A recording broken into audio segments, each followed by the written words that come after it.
The bay is black. Not dark. Black. The kind of black that swallows torchlight 3 feet from the flame. The kind of black where you can hear a rope creak somewhere off to your left and have no idea how far away it is.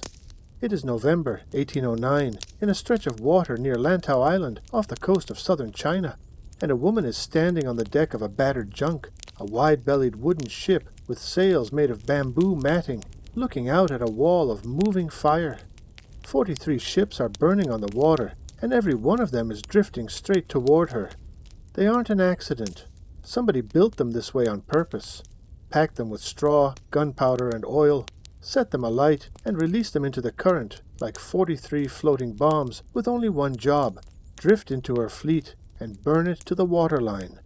Behind those fire ships sit 95 more vessels, Chinese war junks, Portuguese men of war with real cannons bolted to real gun decks, 18,000 soldiers and sailors waiting for the flames to do their work before they move in to finish whatever's left. And her fleet. 7 ships, beached, half repaired, roped together bow to stern across the mouth of the bay because there was nowhere else to put them. Here is what you need to understand about this woman before you know anything else about her. She does not run. She has spent years being underestimated by rich men, by warlords, by an empire that called itself the center of the universe, and every single time it has cost them. It is about to cost them again. She starts giving orders. Grappling hooks, wet blankets, sand. Her crews wade into water lit orange by burning ships and start hauling the fire away from their own hulls, one smoking wreck at a time, like people putting out a house fire with buckets while the house is still on fire around them. And then something shifts. The wind, which has been against her for 9 straight days, turns. It swings around from the south, and the 2 fire ships still burning nearest to her fleet, the one she hasn't caught yet, spin slowly in the water and drift the other way, back toward the ships that launched them. By morning, her fleet is still floating, not one ship lost. The blockade that was supposed to end her has a hole in it, and she sails straight through. 9 days, 95 enemy ships, 4 of them foreign warships, 18,000 men, 43 fire ships, and when the smoke clears, she has lost about 40 sailors and not a single vessel. Who is this woman? 6 years earlier, nobody in China would have been able to tell you. She had no name that history bothered to record, no family anyone remembers, no fortune, no title, no army. She commanded more ships than most nations on earth, terrified 3 navies, and forced an empire to negotiate with her on her own terms. And almost everyone who has ever heard of her only knows her by a name that isn't really a name at all. It just means somebody's wife. They called her Ching Shih. This is her story, and we have to go all the way back to the beginning to understand how she got onto that burning water in the first place, because the beginning of this story doesn't happen on a ship at all. It happens in the muddiest, most crowded, most dangerous stretch of coastline in the entire world. Here's a question for you. What do you think an empire looks like when it's the most powerful place on earth, and also falling apart at the same time? Because that's exactly what southern China looked like around the year 1800. Picture the Pearl River Delta. It's a maze, not a river really, but dozens of rivers, all braided together, spilling out into the sea through a tangle of islands, sandbars, and channels so complicated that a stranger could get lost in 20 minutes and never find their way out. The water here isn't blue. It's a muddy, silty, brown-green, thick with the sediment of 1,000 miles of Chinese farmland being washed out to sea. The air smells like salt and tar and drying fish and, closer to the cities, like incense drifting off the decks of temple boats. This delta empties out near a province called Guangdong, and at the heart of Guangdong sits one of the richest cities on the planet, Canton. You might also hear it called Guangzhou. That's its Chinese name. Canton is the name Europeans used at the time, and both refer to the same city. For decades, Canton was the only Chinese port where foreign traders were legally allowed to do business, which meant that every single year, ships loaded with silver, tea, silk, porcelain, and opium sailed in and out of that harbor by the thousand. Now, who was in charge of all this? Officially, the Qing dynasty. That's the imperial family that had ruled China since the 1600s, and by 1800 they governed the largest, wealthiest empire on the face of the earth. The man at the very top, the emperor, was called the Son of Heaven. Not a king, not even close. A being who was supposed to represent the will of heaven itself on earth. So how exactly did an empire that powerful lose control of its own coastline to a woman with no name, no army, and no fortune? That's the whole story. But to understand it, you need to understand one strange, uncomfortable truth about the Qing dynasty in 1800. It was mighty on paper and nearly powerless at sea. The Imperial Navy patrolling Guangdong's coastline wasn't some sleek, disciplined battle fleet. It was made up of the same kinds of ships everybody else used. Merchant junks and fishing boats, with a few soldiers stuffed on board and cannons bolted to the deck almost as an afterthought. Officers got their jobs through family connections and exam scores, not because they knew how to fight at sea. Money meant for the fleet disappeared into corrupt pockets before it ever reached a single ship. The result? A navy that was, in almost every practical sense, no better armed or trained than the pirates it was supposed to be hunting. And piracy here wasn't some rare crime. It was an entire economy, as real and organized as the salt trade or the silk trade. Thousands of families along this coast lived their whole lives on boats. They were called the Tanka people, boat people, and for generations they'd been fishing, trading, smuggling, and yes, pirating, because the land simply didn't want them. Confucian society back on shore looked down on people who lived on the water. They weren't considered proper citizens. They couldn't take the exams that let you become an official. They couldn't easily own land. So an entire population grew up half outside the rules that governed everyone else. And when a famine hit in 1799 and thousands of farmers lost their land, many of them didn't starve. They went to sea, and they turned to piracy, because for a desperate person with nothing left to lose, a pirate junk with a hot meal and a share of the loot looked a whole lot better than an empty rice bowl on shore. By the early 1800s, some of these pirate bands weren't just scattered outlaws anymore. They were organizing, joining together into fleets so large they controlled entire stretches of coastline, collecting what almost amounted to taxes from merchants who wanted to sail through safely. The word for this kind of tax was tribute, and it's worth understanding because it comes up again and again in this story. Tribute simply means a payment made to a more powerful group in exchange for protection, or in exchange for being left alone. Emperors demanded tribute from smaller kingdoms, and out here, on the water, pirate fleets demanded tribute from merchant ships. Same idea, very different uniform. This is the world our story is born into. A maze of islands, a booming, corrupt port city, an empire too proud to admit its navy was hollow, and a whole population of boat people who the rest of society had already decided didn't matter. And somewhere in the middle of all of that, on one of the most looked down upon kinds of boats in all of Canton Harbor, a girl was growing up whose name nobody thought was important enough to write down. She was about to become the single most powerful pirate in recorded history, and not one person in Canton Harbor saw it coming. Let's be honest with each other right from the start of her story, because it matters. We don't actually know most of what you'd want to know about her childhood. We don't know her birth name. We don't know her exact birthplace. We don't even know for certain what year she was born.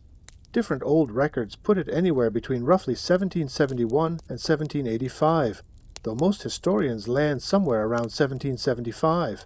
We know almost nothing about her parents, her siblings, or what her life was like before she was already an adult. Why does a person this famous have such a blank space where her childhood should be? Because in the world she was born into, poor women, especially poor women who lived on boats, simply were not considered important enough for anyone to write down. Nobody kept records of their births. Nobody wrote their names in family registries the way they might for a wealthy family's sons.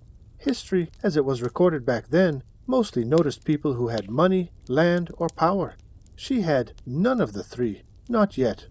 Here's what we do know, and it's about as much as anyone can honestly claim. By the time she reached her 20s, she was living and working on a flower boat in Canton Harbor. A flower boat was a floating entertainment vessel, beautifully decorated, lit with lanterns at night, where wealthy merchants, officials, and sailors would come to be entertained. Music, conversation, games, poetry, and yes, the kind of adult entertainment that flower boats were also known for.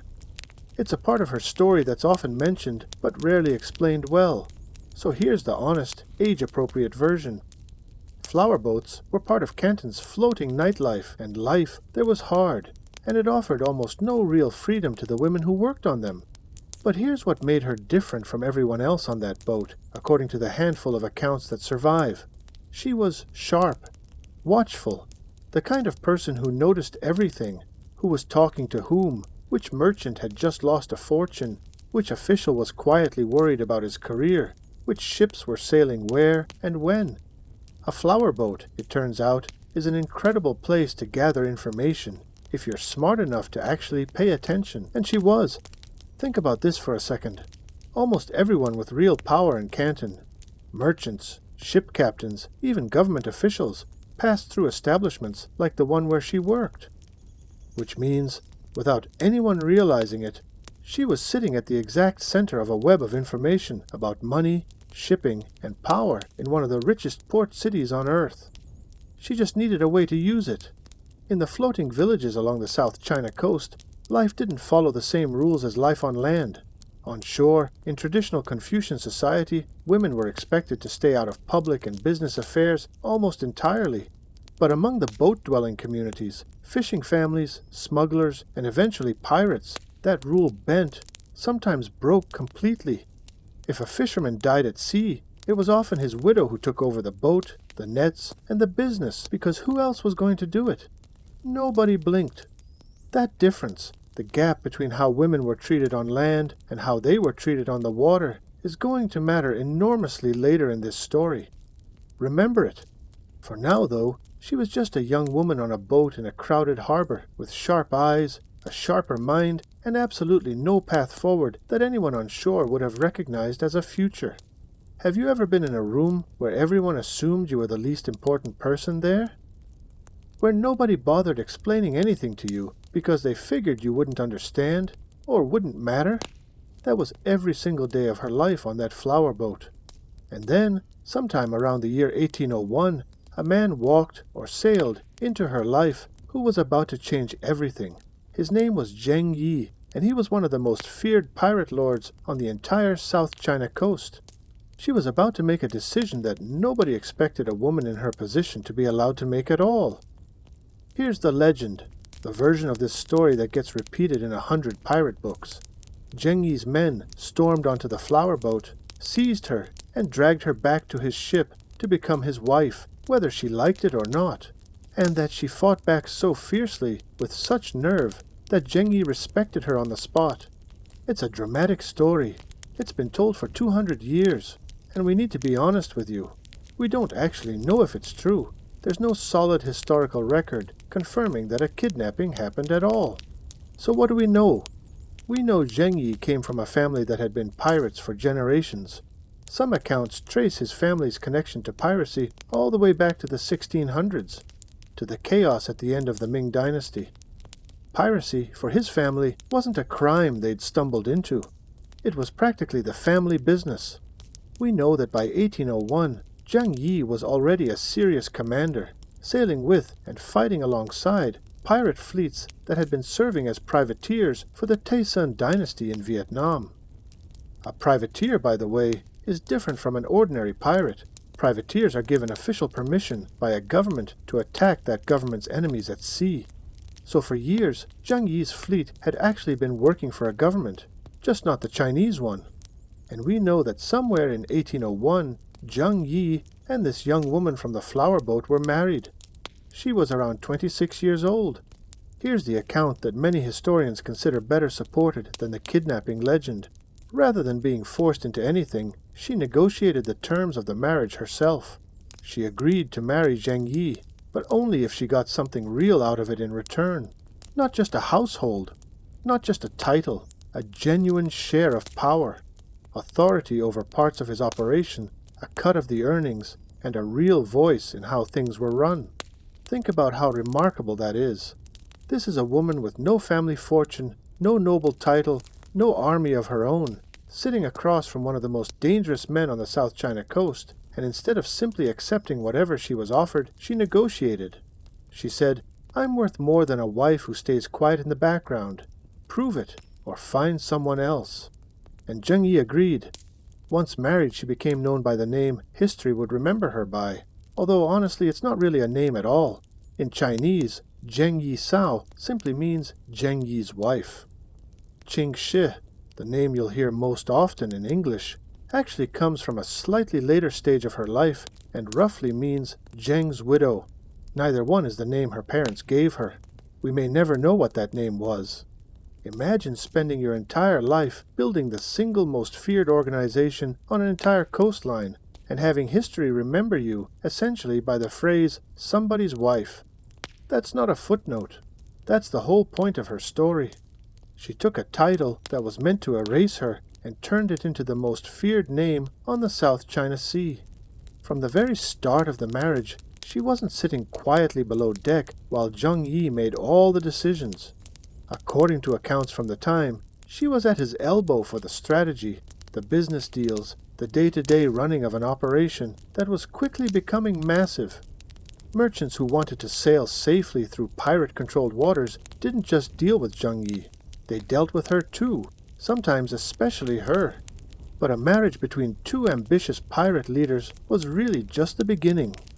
Because in less than a year, an entire war on the other side of the sea was about to collapse and hand Ching Yi and his new wife an opportunity that would turn them from a single pirate ship into the largest criminal fleet in recorded history. The empire they were about to build would eventually include more warships than entire nations could muster. And it started with a war in Vietnam ending and thousands of unemployed pirates having absolutely nowhere else to go. For years, pirate fleets like Ching Yi's had a good arrangement in Vietnam.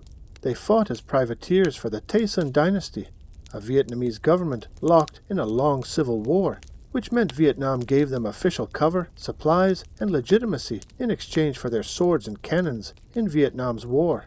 That arrangement was about to blow up in their faces. In 1802, the Tay Son regime collapsed. A rival Vietnamese leader, Nguyễn Anh, finally won the long civil war and marched into the capital. Ching Yi's own cousin, who had commanded a fleet under Tay Son patronage, was captured and executed by the new regime just months earlier. Ching Yi absorbed his cousin's ships and sailors, and with the war lost and Vietnam no longer a safe harbor, sailed the whole combined fleet back to the coast of China. Here's the problem.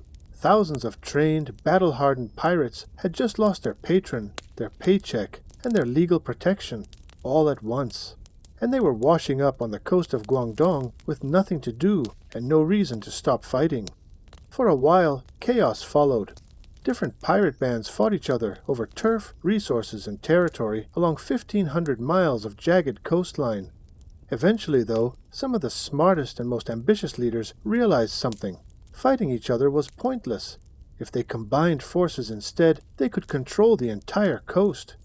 So, around 1805, several major pirate leaders came together and formed something new, the Guangdong Pirate Confederation. A confederation, in case that word is new to you, is simply a group of separate organizations that agree to work together under some shared set of rules. Think of it almost like a business partnership between rival companies, except every single partner commands their own private army of ships. To keep things organized on a coastline crawling with hundreds of vessels, the Confederation split into fleets or squadrons and gave each one a color. The Red Flag Fleet, the largest and most powerful, commanded by Ching Yi himself. The Black Flag Fleet, the White Flag Fleet, the Blue Flag Fleet, the Yellow Flag Fleet, and the Green Flag Fleet. Imagine trying to coordinate hundreds of ships and tens of thousands of sailors across a coastline hundreds of miles long, with no radios, no telephones, nothing faster than a fast boat carrying a message. The color-coded flag system was their solution, a simple, visible way to organize an enormous, sprawling criminal navy so that everyone, at a glance, knew which squadron they were looking at and whose territory they were sailing through. At its peak, historians estimate this confederation grew to include somewhere between 400 and over 1,000 junks, and anywhere from 40,000 to 80,000 pirates. Men, women, and children living aboard these fleets as an entire floating society. Numbers from this period of history are never perfectly exact, since nobody was keeping careful government records of a criminal organization. But even the low estimates make this one of the largest pirate forces that has ever existed on Earth. Just to give you a sense of scale, the most famous Western pirate you've probably heard of, Blackbeard, commanded around 4 ships and maybe 300 men at the absolute height of his career. Ching Shih's confederation, at its peak, may have included more than 400 times that many sailors. Blackbeard wasn't even playing the same sport. The Red Flag Fleet under Zhang Yi was the strongest of the 6, but Zhang Yi didn't run it alone. Everyone in Canton and along the coast knew that his wife made strategy right alongside him. Every salt merchant who wanted safe passage learned to expect her name in the conversation, not just his. But an empire this size doesn't run on cannons alone. It runs on people. And the Confederation was about to gain one of the most important people in its entire history, a teenage boy kidnapped off a fishing boat who nobody expected to matter at all. He would grow up to become Ching Shih's most trusted commander, and eventually her husband. In 1798, a few years before Zhang Yi ever married, the woman history would call Ching Shih, his pirates captured a 15-year-old boy off a fishing boat near a town called Xinhui in Guangdong province. His name was Zhang Bao, sometimes written Chongpo Cai, which roughly means Chongpo the Kid. His family were Tanka people, boat-dwelling fisherfolk, the same community so much of this pirate world came from. And like so many young people swept into piracy during this period, he didn't choose this life. It was chosen for him. Here's the part of his story that needs to be told carefully and honestly. He was a young teenager when he was first brought into Zheng Yi's fleet. This wasn't some kind of romance or partnership between equals. It was a kidnapping, plain and simple, of a boy who had no say in what happened to him. What happened next, though, is that Zheng Yi recognized something in him. Talent, sharpness, nerve. And rather than treat him as just another conscript, Zheng Yi adopted him, formally made him part of the family, an heir, someone being groomed for real leadership. As Zhang Bao grew older, that early recognition paid off. He turned out to be a genuinely gifted commander, bold in a fight, quick to think on his feet, and popular with the pirates who served under him. His own flagship apparently carried priests and religious idols aboard, and pirates whispered that he was blessed by the gods themselves, a reputation that mattered enormously in a world where sailors faced death by storm or cannon fire almost every week and needed something to believe in. By the time he was a young man, Zhang Bao had risen to become one of the most respected captains in the entire Confederation. In the harbor towns of Hong Kong today, there's still a cave on an island called Chung Chau, where local legend says Zhang Bao once hid stolen treasure. Tourists visit Chung Po Cai Cave to this day. Whether the treasure story is completely true or not, the fact that people are still telling stories about this fisherman's kidnapped son more than 200 years later tells you something about how large he loomed in this world. Now, here's where his story and Ching Shih's story cross paths in a way that matters enormously for everything that comes next. As Zhang Bao grew into adulthood, he wasn't just Zhang Yi's adopted heir anymore. He was Zhang Yi's most valuable commander, and increasingly, someone Ching Shih herself relied on and trusted. That relationship, forged over years of running an empire together, was about to become the single most important alliance of her entire life. Because in November of 1807, disaster struck. Zheng Yi, the pirate lord, the founder of this entire confederation, the man whose name she had carried for 6 years, was gone. And every single person on that coastline, friend and enemy alike, assumed her power died with him. Typhoon season along the South China coast is not a polite word for a bit of rain. A typhoon is a massive, rotating tropical storm, the same kind of storm system Americans call a hurricane, capable of producing waves the size of buildings and winds strong enough to snap a ship's mast like a dry twig. Sailors in this part of the world built their entire calendars around avoiding typhoon season, because getting caught in one at sea could mean death in minutes. In November of 1807, off the coast of Vietnam, Zheng Yi's fleet was caught in exactly that kind of storm. We don't have a detailed, moment-by-moment account of what happened that night. What we know is the outcome. Zheng Yi was swept overboard and never seen again. He was around 42 years old. the man who had built a pirate confederation out of the wreckage of a foreign civil war, who had married a flower boat woman and made her his partner in strategy. The sea simply took him, the way the sea has taken sailors since the beginning of time, without asking permission from anyone, not even a pirate lord. Put yourself in her position for a moment. Your husband, the man whose name you carry, the person who built this entire operation, the one everyone assumed was the real power behind the throne, is suddenly gone. No warning, no chance to prepare. Just gone. What happens now? Here is what everyone on that coastline expected to happen. The Confederation would fracture. 6 fleet commanders, each commanding his own private army of ships, would start fighting each other over who inherited control. Ching Shi's widow, a woman with no blood claim to leadership, no army of her own, nothing but a marriage that had just ended in tragedy, would fade quietly into the background, maybe retire with whatever money she'd managed to set aside, and disappear from history, the way so many widows before her had. That is exactly what was supposed to happen. It is not even close to what actually happened. Within weeks, not months, weeks, the fleet commanders of the Confederation gathered to decide who would lead them next. And the first person to speak up wasn't a rival male commander jockeying for position. It was her. She stood in front of 6 of the most dangerous men on the South China Sea and told them, essentially, I should be the one to lead this confederation. Can you imagine the silence in that room? Here's the case she made, and it wasn't emotional. It was strategic, practical, and completely undeniable. While Ching Shih had commanded the fleets in battle, she had run the business side of the entire operation. She managed the money. She oversaw the protection network. Every salt merchant in Canton who wanted safe passage through pirate waters had learned, over 6 years, to expect her hand in the negotiation. Everyone in that room knew perfectly well that Ching Shih had made his biggest strategic decisions with her at his side, not behind his back. In a traditional, land-based Confucian society, a woman claiming leadership over an army would have been unthinkable. Women were barred from almost every form of public authority. But, remember what we told you back in Chapter 2? These men weren't from that world. They were fishermen, boat people, pirates. In their communities, when a man died at sea, his widow often took over his boat and his business without anyone blinking. Why, she was essentially asking them, should this be any different? Just because the boat in question happened to be an entire pirate confederation. It's a fair question, and it landed. But she didn't stop at making an argument. She brought something even more concrete to the table. Zhang Bao, Ching Shi's adopted heir, the popular young commander everyone respected, agreed to serve directly under her as commander of her Red Flag fleet. That sealed it. With Zhang Bao's backing behind her, the fleet commanders named her the new leader of the Confederation.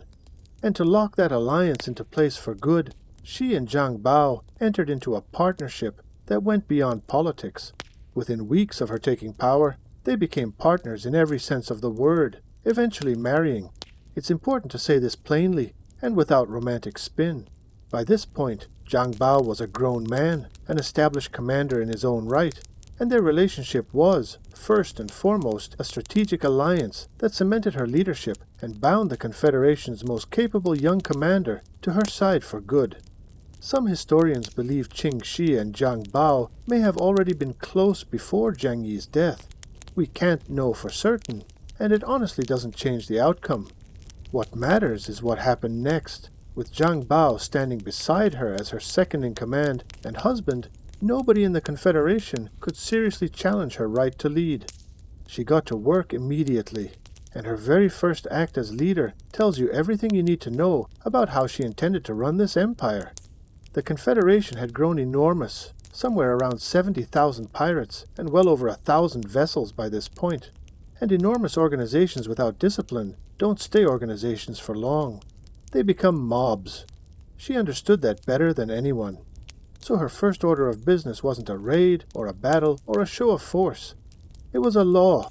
She sat down and wrote, or had written, under her direct authority, one of the most detailed legal codes any pirate fleet in history has ever operated under. And once you hear what was in it, you'll understand exactly why tens of thousands of dangerous, violent men chose to follow the rules of a woman with no army of her own 6 weeks earlier. Break one of these rules, and there was no appeal, no second chance. Just consequences. Here's a question worth sitting with for a second. How do you control 70,000 armed people spread across more than 1,000 ships along 1,500 miles of coastline with no phones, no radios, and no police force to enforce anything? You write down the rules, clearly, publicly, and you make absolutely certain that everyone, from the newest recruit to the most senior fleet commander, understands there will be no exceptions. That's exactly what Ching Shih did, and the code she put in place was strict, almost beyond belief. No pirate, no matter how senior, could give an order or act on their own without going through the proper chain of command. Disobeying orders wasn't a slap on the wrist. It carried the death penalty. Every piece of plunder taken by any ship in the fleet had to be registered and handed over to an accountant before it could be shared out. Not hidden, not secretly kept. Registered. Here's something that might surprise you. The code barely used the word plunder at all. Stolen goods were logged in flat, businesslike language, recorded, counted, and filed away like inventory in a company warehouse. Imagine the most feared pirate fleet in recorded history keeping its stolen treasure in something that basically functioned like an accounting ledger. That's exactly what happened. Once goods were registered, the crew who'd actually captured them got a share, roughly 1/5, or 2 parts out of every 10, and the rest went into a central Confederation fund used to pay for supplies, repairs, and the upkeep of the fleet as a whole. Steal from that general fund for yourself, and the punishment was the same as disobeying orders: death. Go ashore without official permission? The first offense could cost you your ears. Do it again, and it would cost you your life. And there were rules protecting captives too, rules that, frankly, many pirate fleets throughout history never bothered to have at all. Assaulting a female captive was punishable by death. No exceptions, no excuses.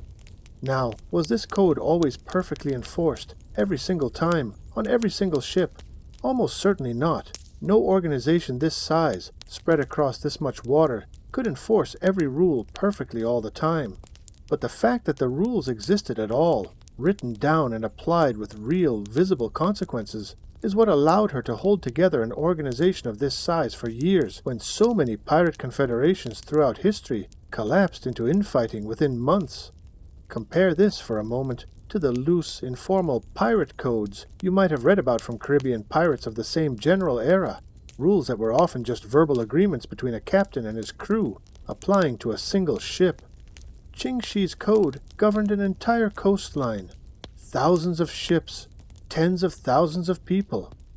It functioned less like a pirate's handshake deal and more like an actual body of law, complete with a bureaucracy to enforce it. With discipline locked into place, she turned her full attention to the thing she'd always been best at, going all the way back to her days on the flower boat, quietly reading the room and understanding exactly where the money was, making more of it. If you only remember pirates as people who chase down ships and steal cargo, you're only seeing about half of what Ching Shih actually built. Because the truth is, a huge amount of her fortune never required a single cannon shot at all. Here's how it worked. The Confederation already had a near-total grip on the region's salt trade, and salt, in a world without refrigeration, was one of the single most valuable commodities you could sell. It preserved food. It flavored everything. Entire fortunes were made and lost trading it. Under Ching Shih, the Confederation didn't just occasionally rob salt shipments. They effectively controlled who got to move salt along this coast at all. From there, she expanded the same idea to cover almost every kind of ship on the water: fishing junks, merchant vessels, even foreign trading ships carrying opium. If you wanted to sail these waters safely, you paid. Here's the clever part, though, and it's genuinely a piece of business strategy as much as it's a crime. Rather than attacking every single ship and hoping to get lucky, her network sold merchants an actual document, something like a pass or a permit, proving they had paid for protection. Show that pass to any ship flying one of the Confederation's colors, and you sailed through untouched. Refuse to buy one, and you sailed at your own risk. She set up permanent offices on land, in Canton and Macau, staffed by her own agents, where merchants could go and simply pay for safe passage the way you might pay for an insurance policy today. It was organized, it was efficient, and it generated a staggering, steady stream of income that didn't depend on the unpredictable outcome of a single raid. Villages along the coast got a version of the same offer, minus the politeness. Pay tribute regularly, and the Confederation would leave you alone, maybe even protect you from other pirates. Refuse, and the fleet would come ashore and take what they wanted by force. It's brutal to say plainly, but it's the truth. For many coastal communities, the choice really was pay up or burn down. She also built something you might not expect from a pirate leader, an intelligence network. Agents and informants on shore kept her updated on government fleet movements, merchant shipping schedules, and rumors from inside Canton itself. By the time an imperial official even finished writing up a plan to move against her, there's a decent chance she already knew about it. All of this, the salt monopoly, the protection network, the shore offices, the intelligence gathering, didn't just make Ching Shih rich. It made the entire Chinese imperial government's job at sea almost impossible. Why? Because by this point, many merchants genuinely preferred paying Ching Shih for guaranteed safe passage over trusting the corrupt, poorly equipped imperial navy to protect them for free. Think about that for a second. An outlaw's protection racket had become more trustworthy in the eyes of ordinary merchants than their own government's navy. That, right there, is the moment the Qing dynasty could no longer pretend this was a minor coastal nuisance. The emperor's officials in Beijing were beginning to understand something uncomfortable. A former flower boat worker with no title and no army of her own had built an economic empire so effective that it was quietly replacing the authority of the imperial government itself up and down an entire coastline. They decided it was finally time to send real force against her. It was not going to go the way they expected. By 1808, the Qing dynasty had had enough. Officials were sending humiliated, increasingly desperate reports back to Beijing about the pirate confederation controlling their coastline, and the emperor's patience was running out. The first admiral sent to deal with the problem directly was a man named Kuo Lang. His plan was straightforward, the plan of a man who had studied naval warfare in textbooks, but never actually fought pirates, who knew every channel, sandbar, and hiding spot in the entire delta better than he knew his own hometown. Large warships, direct confrontation, the assumption that the sheer weight of imperial authority would make the pirates scatter in fear. It was catastrophically wrong. In the battle that followed, Ching Shih's forces didn't just win, they devastated Kuo Lang's fleet, capturing dozens upon dozens of government ships, some accounts say as many as 63, and taking their crews prisoner, giving them a simple choice, join the pirates or die. Most joined, which meant that every time the government sent a fleet against her, she often came away with more ships and more sailors than she started with. According to accounts from the time, Admiral Kuo Lang, facing total defeat and unwilling to be captured, chose to end his own life rather than face the shame of surrender. It's a dark, sobering moment in this story, a reminder that behind every battle in this war were real people, on both sides, facing real consequences. His replacement fared no better. Then his replacement's replacement.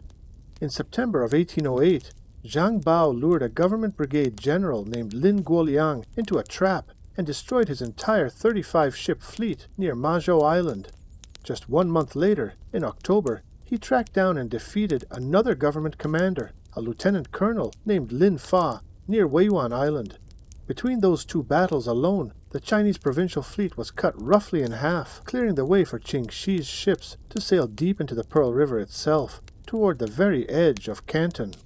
The government tried everything they could think of: blockades, burning coastal villages suspected of secretly supplying the pirates, rewards for information about the Confederation's movements. None of it worked. Her intelligence network on shore was simply too good.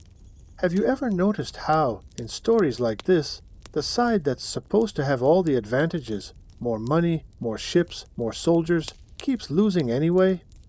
It's almost never because the underdog got lucky. It's because the underdog understood the battlefield, and the favorite didn't bother to learn it.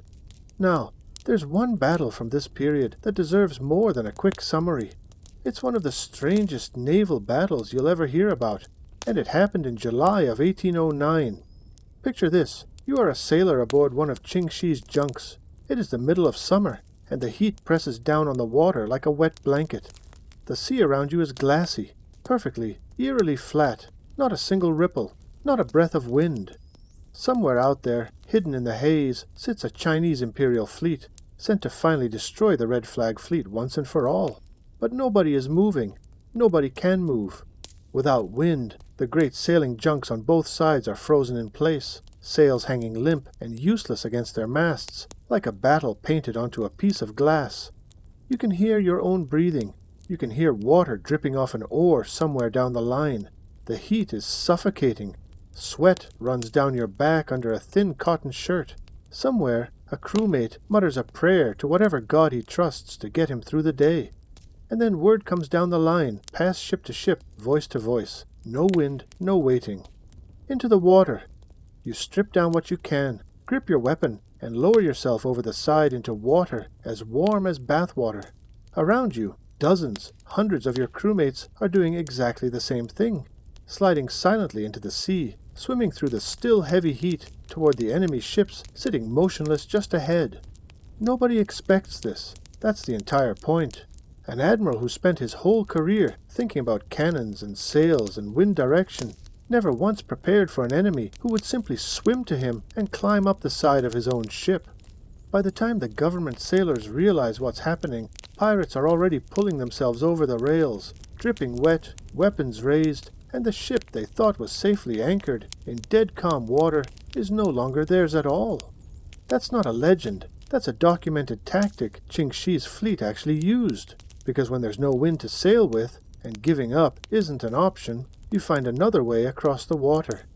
Later that same year, in September of 1809, Ching Shih's forces pushed their reach even further, in just a matter of days, capturing 5 American merchant schooners near Macau, seizing a brig belonging to the Portuguese governor of a colony called Timor, and even ransoming an entire tribute mission traveling from the kingdom of Siam. Ching Shih's fleet wasn't only tangling with the Chinese government. By 1809, her ships had clashed with Portuguese warships defending Macau and had directly attacked American trading vessels in the region. This wasn't a local squabble anymore. It had become a genuine international problem, drawing in 3 separate world powers at once. That last part, attacking Portuguese shipping directly and seizing a Portuguese official's own brig, was about to come back around in a very big way, because Portugal, understandably furious, was about to offer China something it desperately needed: real warships with real cannons, crewed by sailors who actually knew how to fight a naval battle, and they were about to use them to try to trap Ching Shih for good, in the exact bay you saw burning at the very start of this story. By early November of 1809, Ching Shih's personal squadron had taken serious damage from months of fighting. She pulled back with only a handful of ships to Tung Chung Bay, near Lantau Island, hoping for a quiet stretch of water to make repairs. She didn't get one. On November 4th, Portuguese ships appeared and began harassing her small, weakened squadron. She immediately sent word out to the rest of the Confederation: send help. The very next day, Zhang Bao arrived with the powerful Red Flag Fleet, but he brought grim news along with him. The Black Flag Fleet, under a commander named Guo Podai, wasn't coming. Tension had been building between Guo Podai and Zhang Bao for a while. Some accounts suggest jealousy over Zhang Bao's rising status, and over how close he had grown to Ching Shih. Whatever the exact reason, the Black Flag Fleet stayed away, and the Red Flag Fleet found itself facing this crisis largely alone. By November 20th, the trap had fully closed. 6 Portuguese warships and 93 Chinese provincial vessels surrounded Tung Chung Bay. Roughly 95 enemy ships in total, carrying an estimated 18,000 men and over 1,000 cannons between them. Ching Shih and Zhang Bao had 7 junks, several of them still beached for repairs, moored bow to stern across the mouth of the bay because there was simply nowhere else to put them. It was a trap in the truest sense. By threatening her, the government had forced the pirates to abandon their positions around Canton entirely and gather in one place, where an overwhelming force could finally corner them. For days, the two sides exchanged cannon fire, circling in, firing, and retreating to reload, grinding, exhausting combat with no clear winner. Twice, the pirates tried to mount a counterattack and break free. Twice, the wind turned against them at exactly the wrong moment, and they were forced back. And then, on the night of November 28th, the enemy fleet's commander made his move. 43 ships, converted into floating firebombs, loaded with straw, oil, and gunpowder, set alight and released into the current, drifting straight toward Ching Shih's trapped, immobile fleet. You are standing on the deck of a junk lashed tightly to the ships on either side of you, so close together that you could step from deck to deck without touching water. The night air is thick and wet, and somewhere out in the darkness you can already see the orange glow before you can make out the shapes of the ships carrying it. 43 fire ships, 2 by 2, drifting. Nobody move yet. Wait for my order. The heat reaches you before the light does, a wall of warmth pressing across the water, growing stronger every minute. You can hear the crackle now, the pop of burning timber, the occasional deep whump of a powder barrel catching fire somewhere in the drifting wreckage. Sparks rain down onto the black water, like a strange, terrible kind of rain. Your captain, the woman everyone on this deck has staked their lives on for 2 years now, is not panicking. She is not screaming orders in fear. She is calm, precise, methodical, calling out instructions the way someone might direct traffic. That one, hook it, tow it clear, dump sand on that section before it spreads. You grab a long pole with a hook on the end and wade out toward a burning wreck, close enough now that the heat stings your face and your eyebrows feel like they might singe right off. You hook the drifting hulk, and with 3 other sailors hauling on ropes, you drag it, inch by agonizing inch, away from your own fleet and toward the shallows, where it can burn itself out without taking anyone else down with it. All around you, in the dark, dozens of your crewmates are doing exactly the same thing, one burning ship at a time, methodically, without panic, while the enemy fleet watches from a distance, waiting for the fire to finish the job the cannons couldn't. And then somewhere past midnight you feel it, a breath of air against the back of your neck, cool, moving.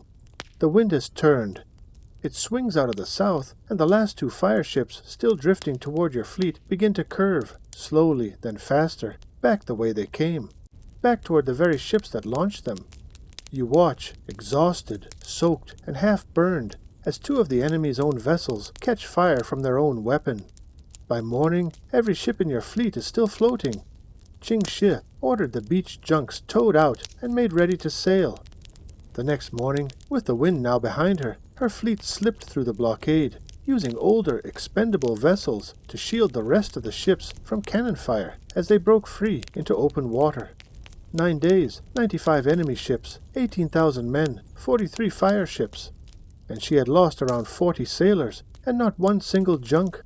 It was a stunning victory, but it also exposed a crack running straight through the heart of the Confederation, because the Black Flag fleet's refusal to help during the siege could not simply be forgiven and forgotten. And Ching Shih, watching that crack widen, was about to make one of the boldest decisions of her entire life, deciding, at the absolute height of her power, that the smartest move left on the board wasn't to keep fighting. It was to walk away on her own terms before anyone could force her to.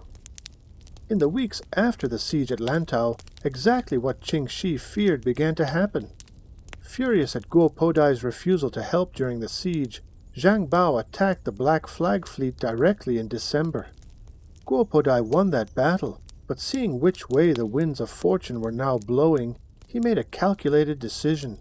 Rather than keep fighting a war he sensed the Confederation was going to lose in the long run, he surrendered to the Qing authorities in January of 1810. In exchange, he received an official government rank and a new job, hunting down his former allies. Ching Shih understood exactly what that meant.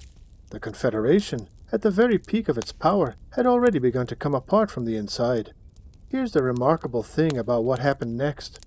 Rather than waiting for the cracks to widen into a full collapse, she made a decision most people in her position never would have had the discipline to make. She decided to negotiate, right now, while she was still strong enough to set the terms herself. Think about how hard that actually is. You're not losing. You're not cornered. You could keep fighting for months, maybe years, and possibly win most of those fights. But you can see, more clearly than almost anyone else on that coastline, exactly where this road eventually leads if you keep walking it. So instead of waiting to be forced into a deal from a position of weakness, you walk to the negotiating table while you're still winning, and you make sure the deal reflects that strength. She sent her terms to the government official in charge of Guangdong province, the viceroy, or governor-general, whose name was Beiling. A viceroy, in case you haven't heard the word before, is basically a governor appointed to rule a region on behalf of the emperor, with sweeping authority over that province. Her demands were bold. Full amnesty for every pirate in the Confederation, meaning no punishment at all. The right to keep everything they'd already plundered, the option for any pirate who wanted one to join the Imperial Army, with funding to help them start a new life. And for herself, and Zhang Bao personally, the right to keep a private squadron of ships for use in the salt trade going forward. The government's response was immediate. Absolutely not. No punishment for anyone after years of raids, kidnappings, and violence. Beiling balked, and negotiations stalled. So Ching Shih did something bold, almost theatrical in response. She launched one more large-scale raiding expedition, a final, unmistakable reminder of exactly what the government stood to keep dealing with if these talks fell apart completely. Then in April of 1810, she made her move. She traveled to the governor's residence in Canton to negotiate face-to-face. And here's the detail that historians find genuinely striking. Rather than arriving with soldiers or weapons or any kind of show of military force, she brought a delegation of unarmed pirate wives and children with her. Think about the message in that choice. This is a woman who has just spent 9 days outlasting 95 enemy ships and 43 fire ships without losing a single vessel. She could have walked into that meeting surrounded by armed guards, making a threat with her body language alone. Instead, she walked in with families, with children. It was a message every bit as powerful as a fleet of warships. We are not here as your enemy anymore. We are here to end this, as people, not as weapons. For days, Beiling negotiated, argued, and pushed back, refusing in particular to let Ching Shih and Zhang Bao keep a personal fleet of ships, since it seemed unthinkable to let infamous pirates keep an armed squadron of their own. But Ching Shih held firm, at one point simply threatening to return to piracy if her terms weren't met. Eventually, Beiling gave in. On April 20th, 1810, Zhang Bao formally surrendered the Red Flag Fleet at a place called Farangsha in Guangdong. The numbers alone tell you the scale of what was ending. 226 junks, over 17,000 pirates, more than 300 cannons. Of all those thousands of pirates, fewer than 400 faced any punishment at all. Most were simply released, free to keep whatever plunder they'd already earned. Zhang Bao himself was given an official rank in the Qing Navy, eventually rising to the rank of colonel, along with command of a private fleet, exactly as Ching Shih had originally demanded. Not long after, the two of them were formally married, with Governor Beiling himself standing as witness to the ceremony. Stop and think about that image for a second. The most feared pirate lord on the entire South China coast, married with the blessing and the physical presence of the very government official who had spent years trying to destroy her. She hadn't just survived, she had walked away from the largest pirate confederation in recorded history, completely undefeated, wealthy, and free. But her story wasn't quite finished yet.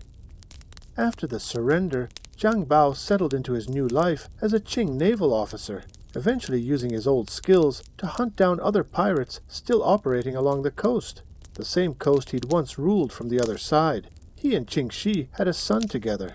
For a while, it must have felt almost unbelievable. The outlaws who had once terrorized this coastline were now, officially, part of the government defending it. That chapter of Zhang Bao's life didn't last as long as anyone might have hoped. In 1822, at around 36 years old, he died. Some accounts say at sea, in the line of his new duty. Ching Shih, once again, found herself facing the world without the man who had stood beside her through the most dangerous years of her life.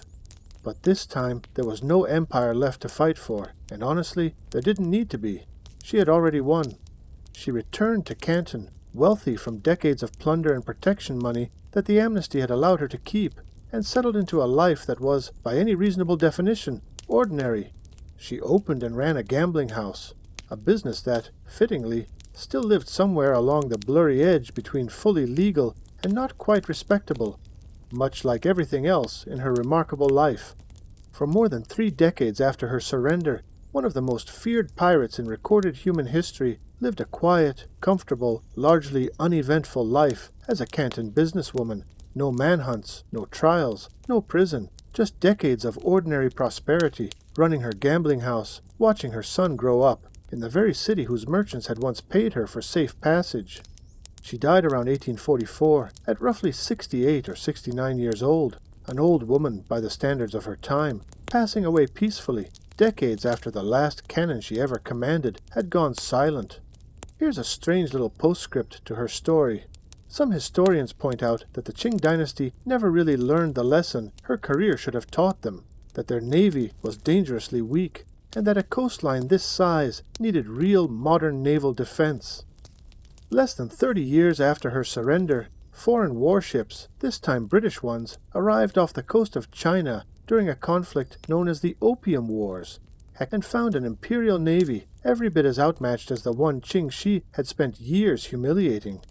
It's not that she caused what came next, it's that she had shown, years earlier, exactly how hollow that navy really was, and almost nobody in power had been paying attention. Almost nobody, that is, except the tens of thousands of ordinary merchants, fishermen, and coastal villagers who had lived through her reign and known, long before any general in Beijing figured it out, exactly who really controlled the water. So who was she, really? She was a woman with no recorded birth name, no family fortune, no noble title, and no army of her own, born into a world that had already decided, before she'd said a single word, that she didn't matter very much at all. And she refused to accept that. Every part of her story is really the same story, told over and over in different water. Someone underestimates her. A flower boat customer, a pirate lord's men, 6 fleet commanders staring at a widow, an empire that called itself the center of the universe. And every single time, she proves that being underestimated is not the same thing as being powerless. Sometimes it's the opposite. Sometimes the fact that nobody's watching closely is exactly the room you need to build something they never saw coming. Have you ever been in a situation like that, where somebody decided, just by looking at you, that they already knew everything about what you were capable of, and they were completely wrong? That feeling, the burn of being underestimated, is something almost everyone experiences at some point. Most people just feel it and move on. Ching Shih used it as fuel. She built her own seat at the table when nobody was going to hand her one. When the men around her assumed a widow's power would simply evaporate, she stood up in that room and made a case so undeniable that 6 dangerous fleet commanders had no real choice but to listen.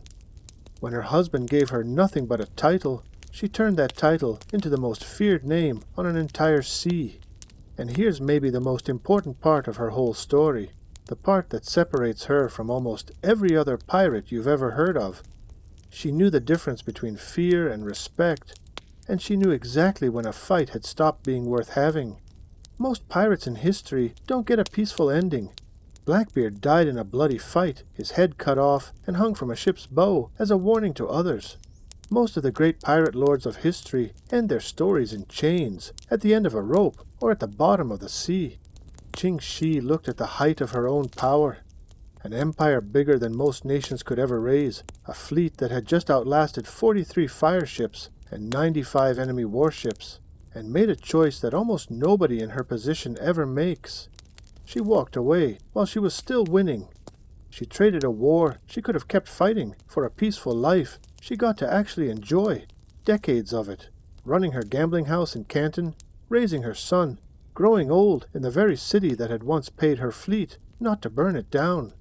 That's the ending almost no pirate in history ever gets. And she got it because she understood something most people, pirates and emperors alike, never quite figure out, that real power isn't about how long you can keep fighting. It's about knowing exactly when you've already won.